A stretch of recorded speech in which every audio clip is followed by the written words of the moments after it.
নজর রাখবো পরবর্তী সংবাদে। এক উচ্চ মাধ্যমিক পরীক্ষার্থীকে বাড়িতে ডেকে নিয়ে গিয়ে বেধড়কভাবে মারধর করা হয়েছে এক ব্যক্তির বিরুদ্ধে, এমনই অভিযোগ।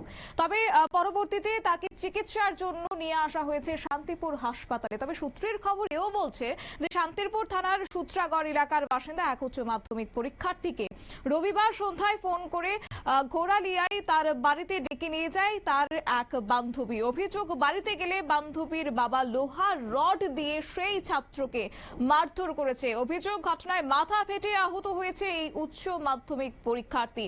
কি রয়েছে বক্তব্য, শুনুন। আমার বান্ধবী আমাদের ওর বাড়িতে দেখে জানতাম ওর খাবার ছিল, সেই অবস্থায় আমাকে দেখে আমাকে ওর বাবা লোহার রড দিয়ে মারধর করে। আমার হাতে মেরে দাগ করে দেয়, কপাল ফাটিয়ে দেয় মেরে, এমনকি রক্ত বেরোয়, বমিও হয়। আমার তোমাকে ডেকেছিল কে? ডেকেছিল আমার বান্ধবী আমাকে। তুমি ওদের বাড়িতে গেছিলে? হ্যাঁ। আর তোমাকে মারধর করলোটা কি? এটা মারধর করলো আমার বান্ধবীর বাবা। তো উনি বলছেন নাকি ওনার নামে যদি থানায় কেস করা হয় তো উনি আমার নামে রেজিস্ট্রেট করবেন। তো আমি ওনার শাস্তি চাই। কি নাম ওনার? সুবীর কুমার বিশ্বাস। বাড়ি কোথায়? আপনার নাম? আমার নাম অগ্রজিৎ ঘোষ। অগ্রজিৎ ঘোষ। বাড়ি কোথায়? সূত্রাগড়।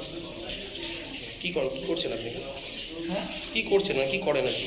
এডুকেশন উচ্চমাধ্যমিক পরীক্ষা দিচ্ছেন তাই?